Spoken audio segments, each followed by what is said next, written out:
Hello students. तो बच्चों best 100 question जो हमारे चल रहे थे चैप्टर 1 के 12th के, उनको जरा लगाते हैं, आगे बढ़ाते हैं। टॉपिक नंबर 4 पे हम पहुंच चुके हैं और आपको पता है कि ये क्वेश्चंस किन किन को करने हैं। नीट वाले और जेईई मेंस वाले, एडवांस वालों के लिए बेसिक की तरह काम करेंगे और बाकी 12th वाले भी लगा सकते हैं अगर अपना न्यूमेरिकल पोर्शन बहुत स्ट्रॉन्ग करना चाहते हैं। चलिए फालतू की बकवास बंद करते हैं और क्वेश्चन लगाने शुरू करते हैं बच्चों। Topic number 4 electric dipole. 63 question पे हम आ चुके हैं, उसका फर्स्ट पार्ट हमें करना है। चलो करते हैं। इस dipole moment is a scalar quantity और वेक्टर क्वांटिटी। ये पूछा है कि डाइपोल मोमेंट जो होती है वो वेक्टर क्वांटिटी होती है या स्केलर होती है और इसकी डायरेक्शन क्या है। पहला सवाल, ये एक डाइपोल है। डाइपोल कैसे बनता है? उसमें एक प्लस चार्ज होता है प्लस क्यू, एक होता है minus charge minus Q. Same charge होते हैं बट नेचर के अपोजिट होते हैं। मैग्नीट्यूड दोनों का सेम होता है, यहाँ भी क्यू है यहाँ भी क्यू। इनके बीच की डिस्टेंस, कुछ डिस्टेंस पे इनको रखा जाता है। ये बीचों बीच जो पॉइंट है ये डाइपोल का सेंटर होता है। सेंटर से इधर वाला चार्ज एल डिस्टेंस मान लेते हैं इसकी, और इधर वाले चार्ज की भी एल डिस्टेंस, क्योंकि बीचों बीच है ये भी एल डिस्टेंस मान लेते हैं। तो दोनों चार्ज के बीच का टोटल गैप हो जाता है L प्लस एल माने 2L। अब यहाँ पे एक क्वांटिटी होती है, इसे तो कहते हैं डाइपोल। दो चार्ज को पास पास रख दो, डाइपोल बन गया, ये डाइपोल बन गया, ठीक है। लेकिन चार्ज दोनों कैसे होने चाहिए? इक्वल होने चाहिए, अपोजिट होने चाहिए। Q और Q इक्वल है बट अपोजिट है, एक प्लस एक माइनस, ये बन गया डाइपोल। अब आती है एक क्वांटिटी जिसको कहते हैं dipole moment. Dipole moment basically, dipole moment basically जो क्वांटिटी है, इन दोनों में से एक चार्ज का मैग्नीट्यूड ले लो। चार्ज की सिर्फ वैल्यू लेनी है, डायरेक्शन वो नहीं लेनी, साइन नहीं लेना प्लस या माइनस। चार्ज ले लो इन दोनों में से एक, कोई सा भी चार्ज उठा लो, उसकी सिर्फ वैल्यू लेनी है और दोनों चार्ज के बीच का गैप ले लो। इन दोनों को कर दो मल्टीप्लाई, ये बन गई एक क्वांटिटी जिसको कहते हैं डाइपोल मोमेंट। तो P is equal to charge क्या है Q, और दोनों चार्ज के बीच का गैप कितना है 2L। तो ये बन गई डाइपोल मोमेंट क्वांटिटी। अब बच्चों ये जो डाइपोल मोमेंट क्वांटिटी होती है ना, बेसिकली ये वेक्टर क्वांटिटी होती है। इसके ऊपर वेक्टर लगा सकते हो आप, L के ऊपर वेक्टर लगा सकते हो, इसके ऊपर वेक्टर क्वांटिटी होती है। तो पहला सवाल तो यही पूछा था कि क्या ये स्केलर है या वेक्टर है, तो पहला आंसर हो गया कि ये एक वेक्टर क्वांटिटी है। डायरेक्शन इसकी क्या होगी? अब वेक्टर है तो भाई साहब डायरेक्शन तो होगी। क्या होती है इसकी डायरेक्शन? तो डायरेक्शन होती है इसकी हमेशा माइनस चार्ज से प्लस चार्ज की तरफ। तो माइनस चार्ज से प्लस चार्ज की तरफ हो गई इसकी डायरेक्शन, और वही बोली जाएगी आपकी डाइपोल की डायरेक्शन। आप इसको डाइपोल की डायरेक्शन भी कह सकते हो या उसके डाइपोल मोमेंट की डायरेक्शन भी कह सकते हो, ठीक है। जब भी आप डाइपोल को रखते हैं ना कहीं और एंगल वगैरह चेक करते हैं तो उसके डायरेक्शन के साथ एंगल चेक होता है, डाइपोल मोमेंट के साथ एंगल चेक होता है। बताएंगे इसको भी आगे। तो डायरेक्शन ही हो गई इसकी माइनस से प्लस, डायरेक्शन लिख दो इसकी -2 प्लस चार्ज, -2 पॉजिटिव। चलो पहला सवाल कंप्लीट। दूसरे पे आते हैं। इसमें पढ़ो क्या बोला। What is the angle between direction of electric field and dipole moment along equatorial line of dipole. जब हमारे पास इक्वेटोरियल लाइन क्या होती है, मान लीजिए डाइपोल रखा हुआ है ऐसे, ये इधर माइनस ये इधर प्लस, जो लाइन इस डाइपोल के परपेंडिकुलर बीचों बीच से निकलती है, डाइपोल अगर ऐसे रखा हुआ है तो उसके परपेंडिकुलर जाने वाली लाइन, ये लाइन, ये जो परपेंडिकुलर बीचों बीच से जा रही है, बीचों बीच से, इस लाइन को कहते हैं इक्वेटोरियल लाइन। इस लाइन को बोलते हैं इक्वेटोरियल लाइन, ठीक है। तो ये जो इक्वेटोरियल लाइन है, इन्होंने पूछा क्या है, what is the angle between direction of electric field and dipole moment along equatorial line of dipole. देखो एक चीज याद रखना, इक्वेटोरियल लाइन पे जो इलेक्ट्रिक फील्ड की डायरेक्शन होती है वो हमेशा डाइपोल मोमेंट के अपोजिट होती है। देखो इसका डाइपोल मोमेंट किधर है, माइनस से प्लस की तरफ इधर है P, तो इक्वेटोरियल लाइन के किसी भी पॉइंट पर जो फील्ड होगा वो पी के अपोजिट होगा, मतलब इस तरफ होगा। यहां देख लो, चाहे यहां देख लो, चाहे यहां देख लो, किसी भी पॉइंट पर देख लो, फील्ड की जो डायरेक्शन होगी वो पी के अपोजिट होगी। अब पी के अपोजिट होगी तो इसने सवाल सुनो क्या पूछा है। इसने पूछा है कि पी के और इलेक्ट्रिक फील्ड के बीच में एंगल बताओ। अब पी तो इधर है और इलेक्ट्रिक फील्ड इधर है, इन दोनों के बीच में एंगल कितना होगा? 180 डिग्री। बस आंसर। तो सेकंड वाले का आंसर आ गया 180 डिग्री। 180 डिग्री। आगे बढ़ो, ये हो गया बी वाले पार्ट का आंसर, बी। चलो आगे बढ़ो। थर्ड में दिया है what is the angle between direction of electric field and dipole moment along axial line of a dipole. अब ये भी सुन लो, ये एक डाइपोल है, माइनस और प्लस, ठीक है, ये एक डाइपोल है। डाइपोल जिस लाइन पे रखा है, इस लाइन को आगे बढ़ा लो, इसको कहते हैं इसकी एक्सियल लाइन या एक्सिस। इस पूरी लाइन पर जो फील्ड होता है, किसी भी पॉइंट पर जो फील्ड होता है, उसकी डायरेक्शन डाइपोल की डायरेक्शन के पैरेलल होती है। मतलब डाइपोल की डायरेक्शन अभी बताया था मैंने। डाइपोल की डायरेक्शन का मतलब है डाइपोल की डाइपोल मोमेंट की डायरेक्शन। तो डाइपोल मोमेंट इस तरफ है, तो इलेक्ट्रिक फील्ड भी इसी तरफ होगा, इसी तरफ। आगे भी जाके इधर ही होगा। किसी भी पॉइंट पर ले लो, हर पॉइंट पे इलेक्ट्रिक फील्ड की जो वैल्यू मिलेगी आपको, डायरेक्शन मिलेगी, वो इसी तरफ मिलेगी, इस तरफ, इस पे भी इसी तरफ। आगे किसी पॉइंट पे चेक करो तो इसी तरफ। तो डाइपोल की इलेक्ट्रिक फील्ड की डायरेक्शन इसी तरफ है, इस तरफ डाइपोल। अब पूछा है इलेक्ट्रिक फील्ड और डाइपोल मोमेंट के बीच का एंगल। अब देखो डाइपोल मोमेंट भी इसी तरफ है, इलेक्ट्रिक फील्ड भी इसी तरफ है, तो दोनों के बीच में एंगल कितना होगा? Theta, 0 degree. एंगल होगा 0 डिग्री, ठीक है। तो पहला सवाल बिल्कुल क्लियर। एंगल पूछा था डाइपोल मोमेंट के और इलेक्ट्रिक फील्ड के बीच में। दूसरे केस में भी यही पूछा था, तीसरे में भी यही पूछा है, दोनों बता दिया हमने, बिल्कुल आसान। चलो अगले क्वेश्चन पे बढ़ते हैं। चलिए नेक्स्ट क्वेश्चन में आता है, क्वेश्चन नंबर 64। इसमें भी 2 पार्ट हैं, जरा इसको भी समझते हैं क्या बोला। इन्होंने बोला पहले पार्ट में, when is the torque acting on electric dipole maximum when placed in uniform electric field. देखो पहले आपको इसकी थोड़ी कहानी बता दूं। यूनिफॉर्म इलेक्ट्रिक फील्ड ई लगा हुआ है यहाँ, इसके अंदर एक डाइपोल रखा हुआ है। डाइपोल और इलेक्ट्रिक फील्ड के बीच में एंगल थीटा है। देखो डाइपोल की डायरेक्शन किधर होगी? माइनस से प्लस की तरफ, ये होगी। ये डाइपोल की डायरेक्शन है या डाइपोल मोमेंट की डायरेक्शन है, और ई इलेक्ट्रिक फील्ड है, और दोनों के बीच में एंगल थीटा है। तो ये जो थीटा है, ये आपको दिया हुआ है कि डाइपोल की डायरेक्शन, हमेशा जब भी एंगल लोगे ना, डाइपोल की डायरेक्शन के साथ इलेक्ट्रिक फील्ड का एंगल देखना है।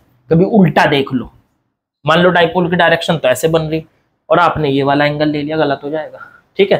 तो डाइपोल की डायरेक्शन ऐसे बन रही ना, ये पी की डायरेक्शन है, पी की डायरेक्शन मतलब डाइपोल की डायरेक्शन, डाइपोल मोमेंट की डायरेक्शन, तो ये बन रही। अब इसी के साथ इलेक्ट्रिक फील्ड का एंगल देखना, ये सही एंगल है। देखो कभी कभी क्या होता है कि डाइपोल ना ऐसे रखा होता है, ये भी कहानी बताता हूं आपको। मान लो इधर प्लस इधर माइनस, तो इस बार डाइपोल की डायरेक्शन इस तरफ बन रही है, माइनस से प्लस की तरफ, और इलेक्ट्रिक फील्ड है इस तरफ, ये है इलेक्ट्रिक फील्ड और ये है पी, और दोनों के बीच में एंगल। अब देखो ये तो पी है, ये तो पी है, इस तरफ है, ये पी जो है किस तरफ है? इस तरफ है, इधर से इधर। अब इलेक्ट्रिक फील्ड तो इस तरफ हो गया, देखो ये रहा इलेक्ट्रिक फील्ड, और पी हो गया इस तरफ, पी हो गया ऐसे, ऐसे हो गया पी। तो ये जो पी की डायरेक्शन है और ये इलेक्ट्रिक फील्ड की डायरेक्शन है, इनके बीच में एंगल ये वाला होगा, ना कि ये वाला, ये गलत हो जाएगा, ये नहीं लेना, ये वाला लेना, नीचे वाला। ये हमारे लिए करेक्ट थीटा है। जो भी फॉर्मूले हम यूज करते हैं उनमें जो थीटा होता है वो हमेशा पी और ई के बीच का एंगल होता है। याद रखो थीटा क्या है? Theta is the angle between P dipole moment and electric field E, इन दोनों के बीच का एंगल है। चलो अब यहां पे एक फॉर्मूला आता है जिसको कहते हैं कि ये डाइपोल को जब इलेक्ट्रिक फील्ड के अंदर रखेंगे तो इस पे लगेगा टॉर्क, और ये टॉर्क का फॉर्मूला होता है PE साइन थीटा। ये टॉर्क का फॉर्मूला होता है PE साइन थीटा। अब हमें ये बताना है पहले सवाल में, what is the torque acting on electric dipole maximum. When is the torque, कब डाइपोल मोमेंट पर लगने वाला टॉर्क मैक्सिमम होता है। टॉर्क का फॉर्मूला है ये। अब ये सोचो ये मैक्सिमम कब होगा। अब ये किस पे डिपेंड कर रहा है, साइन थीटा पे। क्यों सर, पी और ई पे भी तो कर रहा है। पी और ई तो डाइपोल के लिए कांस्टेंट क्वांटिटी है। मान लो कोई डाइपोल आपने उठा के रख दिया तो उसका पी भी कांस्टेंट है, और जिस फील्ड में रखा है वो भी कांस्टेंट है। बदलेगा क्या, उसकी पोजीशन, और पोजीशन बदलेगी तो थीटा बदलेगा, थीटा बदलेगा तो टॉर्क बदलेगा। तो मतलब यहाँ पे इन्हें नहीं देखना है, ये तो कांस्टेंट है। साइन थीटा जब मैक्सिमम होगा तब टॉर्क भी मैक्सिमम होगा, जब साइन थीटा की वैल्यू मैक्सिमम। और साइन थीटा की मैक्सिमम वैल्यू क्या होती है, 1। तो टॉर्क की भी वैल्यू क्या हो जाएगी, मैक्सिमम हो जाएगी। जब साइन थीटा मैक्सिमम हो जाएगा तो टॉर्क भी मैक्सिमम। अब साइन थीटा की मैक्सिमम वैल्यू 1 होती है, और कब होती है, व्हेन, जब थीटा की वैल्यू 90 डिग्री होती है, क्योंकि साइन 90 की वैल्यू क्या होती है, 1। तो थीटा हो गया यहाँ पे 90 डिग्री। तो टॉर्क आ गया आपके लिए PE साइन थीटा की जगह 90 रख लो, साइन 90 की वैल्यू क्या आ गई, 1 हो गई। तो यही हमारा टॉर्क मैक्सिमम हो चुका है, PE साइन हो गया 1। तो इसका मतलब उन्होंने पूछा था कि किस पोजीशन में टॉर्क मैक्सिमम होगा, तो जब थीटा 90 होगा। मतलब सीधी सी बात करूं तो मान लो इस तरीके से फील्ड लगा हुआ है, तो जब आप डाइपोल को इस तरह से रखोगे,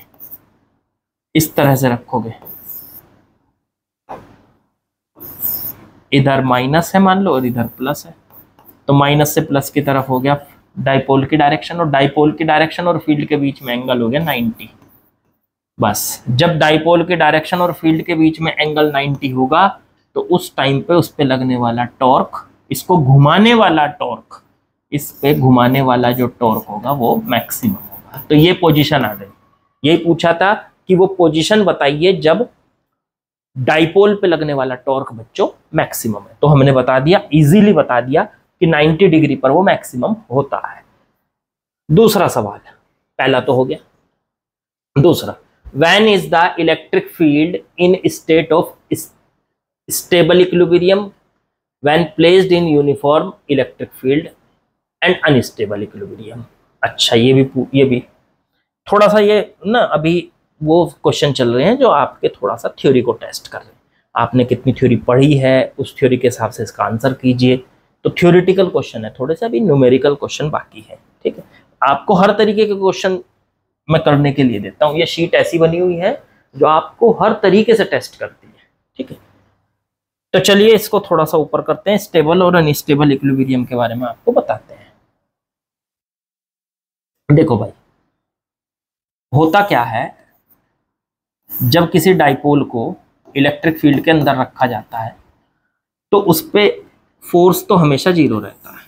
अब मान लो ये डाइपोल है, ऐसे रख रखा हमने, ये प्लस ये माइनस, प्लस चार्ज पे ये प्लस का क्यू चार्ज है और ये माइनस का क्यू। प्लस चार्ज पे फील्ड इस तरफ लगेगा क्यू, फील्ड की वजह से फोर्स इस तरफ लगेगा क्यू ई, और माइनस चार्ज पे इस तरफ लगेगा क्यू ई। आपको ये तो पता ही है कि प्लस चार्ज पे फील्ड, प्लस चार्ज पे फोर्स फील्ड की डायरेक्शन में लगता है और माइनस चार्ज पे फील्ड के अपोजिट लगता है। क्या दोनों फोर्स एक दूसरे को कैंसिल करेंगे तो डाइपोल पे लगने वाला नेट फोर्स 0 आता है। ठीक है, जब कोई बॉडी पर नेट फोर्स 0 होती है, 0 होता है, जब किसी बॉडी पर नेट फोर्स 0 होता है तो वो बॉडी ना इक्विलिब्रियम में होती है। और कौन सा इक्विलिब्रियम होता है, ट्रांसलेशनल इक्विलिब्रियम, इसको बोलते हैं ट्रांसलेशनल इक्विलिब्रियम, ट्रांसलेशनल इक्विलिब्रियम में बॉडी होती है। ठीक है, मतलब वो चल फिर नहीं सकती, इक्विलिब्रियम हो गया। चलना फिरना तो कह लो, लेकिन चल फिर तो सकती है, कांस्टेंट वेलोसिटी से चलेगी, एक्सेलरेशन नहीं होता बॉडी में, ये कह लो, ये सही है। नेट फोर्स 0, बॉडी में एक्सेलरेशन नहीं होगा, तो बॉडी कहलाएगी ट्रांसलेशनल इक्विलिब्रियम में है। ठीक है, तो ये ट्रांसलेशनल इक्विलिब्रियम में है। एक, जब किसी बॉडी पर नेट टॉर्क भी 0 हो जाता है तो वो बॉडी हो जाती है इन रोटेशनल इक्विलिब्रियम, रोटेशनल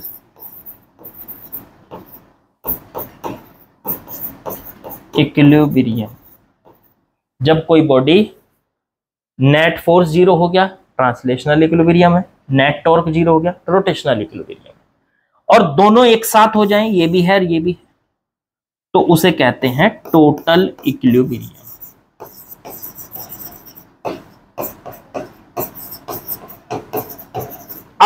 अब सुनो, ये डाइपोल रख रखा मैंने यहां, ये डाइपोल नेट फोर्स इस पे 0 है, और आपसे पूछा है कि बताओ ये स्टेबल इक्विलिब्रियम में कब होगा। तो इक्विलिब्रियम पूछा है ना, ये तो नहीं कहा कि ट्रांसलेशनल इक्विलिब्रियम बताओ या रोटेशनल बताओ, उसने कहा सिर्फ इक्विलिब्रियम बताओ। तो हमें लगा कि टोटल पूछ रहा है वो, जब खाली इक्विलिब्रियम बोलेगा तो समझो टोटल पूछ रहा है, तो यहां पे टोटल की बात की जाएगी। तो इस डाइपोल पर टोटल फोर्स, नेट फोर्स कितना लग रहा है? 0। नेट टॉर्क देखो कब 0 लगेगा। अब टॉर्क का फॉर्मूला होता है PE sine theta, PE sine theta. जब टॉर्क 0 होगा तो इक्विलिब्रियम में होगा, और कब 0 होगा ये टॉर्क? तो पीई साइन थीटा 0 के बराबर है। कब? जब थीटा की वैल्यू 0 डिग्री हो जाए या थीटा की वैल्यू 180 डिग्री हो जाए, क्योंकि देखो साइन 0 होता है, साइन 180 भी 0 होता है, तो टॉर्क 0 है। इसका मतलब दो पोजीशन ऐसी है जब टॉर्क 0 होगा। इसका मतलब आपसे सीधी सी बात कह सकते हैं हम कि जब हमारा जो डाइपोल है वो 0 डिग्री पे होता है तब भी टॉर्क 0 होता है, और 180 डिग्री पे होता है जब भी टॉर्क 0 होता है। तो दोनों पोजीशन इक्विलिब्रियम की पोजीशन है, ये बात समझ लो। ठीक है, अब कहानी ये आती है कि इक्विलिब्रियम तो बन गया, कौन सा? रोटेशनल। ट्रांसलेशनल पहले से ही था, तो टोटल इक्विलिब्रियम बन गया कि नहीं बन गया? हाँ। एफ नेट फोर्स तो हमेशा 0 होता है, चाहे एंगल भी कुछ भी हो, फोर्स हमेशा 0 होता है, लेकिन टॉर्क दो ही पोजीशन में 0 होता है, एक 0 डिग्री पे, एक 180 डिग्री पे। अब जो 0 डिग्री वाला है, जैसे ये, अब देखो इलेक्ट्रिक फील्ड इधर है, पी भी इधर है, जरा P और E के बीच में एंगल चेक करो। इधर तो इलेक्ट्रिक फील्ड और इधर ही है आपका P, दोनों के बीच में एंगल हो गया 0 डिग्री। दो पैरेलल लाइंस के बीच में एंगल, अगर दो पैरेलल रे एक ही तरफ चल रही हो तो उनके बीच में एंगल होता है 0 डिग्री, तो इनके बीच में एंगल हो गया थीटा बराबर 0 डिग्री। तो ये जो थीटा 0 है, यहाँ पे टॉर्क भी 0 है, फोर्स तो पहले से ही 0 है, तो ये कौन सा है? इक्विलिब्रियम बन गया सर ये तो। पर ये इक्विलिब्रियम कौन सा होता है? तो ये होता है स्टेबल इक्विलिब्रियम।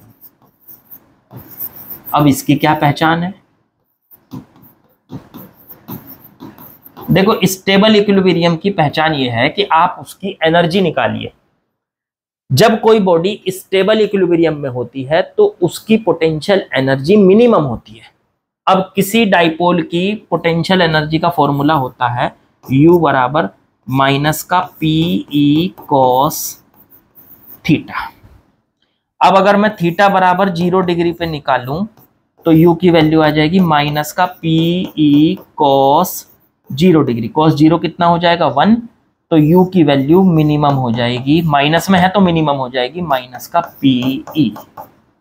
ये आ गई U की वैल्यू मिनिमम। तो बस आपको ये याद रखना है कि जब डाइपोल 0 डिग्री पे होता है तो उसकी पोटेंशियल एनर्जी मिनिमम होती है। मिनिमम होती है तो वहां कौन सा इक्विलिब्रियम बनेगा? Stable equilibrium. स्टेबल इक्विलिब्रियम यहाँ पे बच्चों बन गया। अब दूसरी पोजीशन है 180 डिग्री, 180 डिग्री पे भी देखो टॉर्क जीरो था, तो 180 डिग्री पे भी इक्विलिब्रियम है, पर वहां कौन सा इक्विलिब्रियम है, तो 180 डिग्री पे भी निकाल लो यू की वैल्यू, माइनस का पीई कॉस 180 डिग्री, कॉस 180 की वैल्यू -1, तो पीई ये आ गया -1, माइनस माइनस प्लस हो गया, पीई यू की वैल्यू आ गई पीई, देखो प्लस में आई है, प्लस का मतलब है मैक्सिमम, यू की वैल्यू क्या है, मैक्सिमम। माइनस वाली क्वांटिटी छोटी होती है, मिनिमम है, देखो माइनस वाली क्वांटिटी मिनिमम आई थी और प्लस वाली मैक्सिमम आई है। जब मैक्सिमम पोटेंशियल एनर्जी होगी तो होगा क्या, तो होगा अनस्टेबल इक्विलिब्रियम। याद रखो ये बात, इक्विलिब्रियम जब होता है, स्टेबल कब होता है, जब मिनिमम एनर्जी होती है, और अनस्टेबल कब होता है, जब मैक्सिमम एनर्जी होती है। तो ये दो पोजीशन है जहां पे इक्विलिब्रियम बन रहा है, 0 डिग्री पर, 180 डिग्री पर। 0 डिग्री पर पोटेंशियल एनर्जी -P आ रही है, मिनिमम आ रही है, तो स्टेबल इक्विलिब्रियम है। और 180 डिग्री पे पोटेंशियल एनर्जी जो है वो पॉजिटिव आ रही है, मैक्सिमम आ रही है, तो अनस्टेबल इक्विलिब्रियम है इक्विलिब्रियम, पर कौन से टाइप का है तो आप एनर्जी से पहचान कर सकते हो बच्चों। ठीक है, तो मेरे ख्याल से इसके दो पार्ट थे, दोनों हमने कर लिए, हाँ कर लिए, तो 64 हमारा कंप्लीट हो गया। चलिए अगले सवाल पे चलते हैं।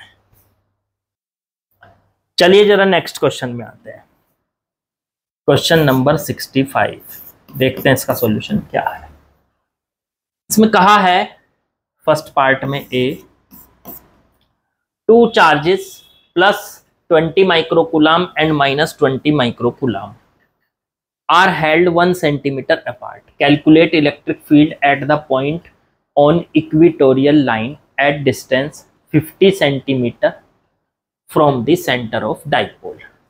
देखो जी, दो चार्ज हैं, एक तो प्लस का 20 माइक्रोकूलम है, एक माइनस का 20 माइक्रोकूलम है, प्लस का 20 माइक्रोकूलम और एक माइनस का 20 माइक्रोकूलम। ठीक है, और दोनों के बीच का गैप है 1 सेंटीमीटर। ओके, फिर कहा है सवाल में calculate the electric field at the point of equatorial line. Equatorial line हो गई मतलब बीचों बीच परपेंडिकुलर लाइन। यहाँ पे एक पॉइंट है जो इसके डाइपोल के सेंटर से कितना दूर है, 50 सेंटीमीटर दूर है ये पॉइंट। यहाँ पे इलेक्ट्रिक फील्ड कैलकुलेट करना है, कर देंगे। पहली बात, इधर माइनस रखा मैंने, इधर प्लस रखा, माइनस से प्लस की तरफ P और P के अपोजिट होगा E, तो इलेक्ट्रिक फील्ड की डायरेक्शन है इस तरफ। फॉर्मूला याद करो, इलेक्ट्रिक डाइपोल के लिए इलेक्ट्रिक फील्ड का इक्वेटोरियल लाइन पर फील्ड कितना होता था, तो K को क्या लिखते थे, 1/4πε0 P बटे में r³। ये था डाइपोल का इलेक्ट्रिक फील्ड का फॉर्मूला। कहाँ पे, परपेंडिकुलर बाइसेक्टर पे, एक्सिस पे नहीं, एक्सिस पे यहाँ 2p आता था, यहाँ पे ये इक्वेटोरियल लाइन है, इक्वेटोरियल लाइन पे r डिस्टेंस पे कितना फील्ड होगा इस फॉर्मूले से निकाला जा सकता है। पर इसके लिए सर p चाहिए, तो चलो पहले p निकाल लो। p का फॉर्मूला देखो यहाँ से, तो p क्या होता था, दोनों में से एक चार्ज 20 माइक्रोकूलम, तो 20 × 10⁻⁻6 कूलम में चेंज कर लिया, इनटू इनके बीच का गैप 1 सेंटीमीटर, तो 1 सेंटीमीटर को मीटर में चेंज करने के लिए 10⁻⁻2 से मल्टीप्लाई कर दो, तो ये बन गया 20 × 10⁻⁸, दैट इज P। ये P आ गया, कूलम इंटू मीटर, ये इसकी यूनिट हो गई। चलो P आ गया, उठा के वहां रख देंगे। पहले 1/4πε0 की वैल्यू रखो, 9 × 10⁹, फिर P की वैल्यू 20 × 10⁻⁸, और बटे में R, यहाँ से कितना दूर है ये 50 सेंटीमीटर, सेंटीमीटर को मीटर में चेंज करो, तो 50 बटे में 100, इससे इसको काटा तो ये आ गया 1/2 मीटर, तो ये आ गया 1/2 मीटर का क्यूब। ये ऊपर जाएगा, 1/2 को 1/8 लिख लेंगे क्यूब करके, ऊपर चला जाएगा 8, तो 8 इंटू में 9 इंटू में 20 इंटू में 10 की पावर रह गया 1, +9 -8 तो 1 आ गया। तो ये आ गया इलेक्ट्रिक फील्ड आपका, ठीक है ना? हाँ बिल्कुल ठीक है। तो ये कितना आ गया आपका 200 हो गया, ये तो 72, 9 × 8 और इंटू में 200। चलो ये 20,144,00 न्यूटन पर कूलम। तो ये आ गया बच्चों, बिल्कुल आसान तरीके से हमने इसको सॉल्व कर लिया। ठीक है, एक सिंपल सा फॉर्मूला लगा। अभी थोड़े बेसिक से क्वेश्चन चल रहे हैं। चलो अगले पार्ट में चलते हैं। तो चलो बी पार्ट में चलते हैं, क्या बोला है जरा समझते हैं। ए पार्ट तो हमारा सॉल्व हो गया। नेक्स्ट में है 2 charges each of 1 microcoulomb but opposite sign 1 centimetre apart, calculate electric field at the point 10 centimetre from the mid point on axial line from the mid point on axial line of the dipole. Mid point on axial line from the mid point, ये 2 बार लिखा गया, ठीक है, बस ये यहीं तक है, ऑन एक्सियल लाइन, फिर ये दोबारा लिख दिया। ठीक है, तो इसी तरीके का क्वेश्चन है, पर इस बार एक्सियल लाइन पे हमको डाइपोल के एक्सियल लाइन, मान लीजिए ये हो गया माइनस, ये हो गया प्लस, ये हो गई इसकी एक्सियल लाइन। इस एक्सियल लाइन पे सेंटर से 10 सेंटीमीटर दूर हमें फील्ड कैलकुलेट करना है। देखो पी की डायरेक्शन इस तरफ है, माइनस से प्लस, इसी तरफ होगी इलेक्ट्रिक फील्ड की डायरेक्शन। फील्ड का फॉर्मूला इलेक्ट्रिक फील्ड का कितना होता है, 1/4πε0 2p में r3, शॉर्ट डाइपोल के लिए 1/4πε0 की वैल्यू बच्चों 9 × 10⁹ इंटू में 2p। अब p निकालना पड़ेगा, यहाँ पे इस बार 2 चार्ज हैं, एक 1 माइक्रोकूलम का है और दूसरा भी 1 माइक्रोकूलम होगा, और 1 सेंटीमीटर इनके बीच का गैप है। तो p कैसे निकालोगे, तो p यहीं का यहीं निकाल लेते हैं, यहाँ निकाल देते हैं p की वैल्यू।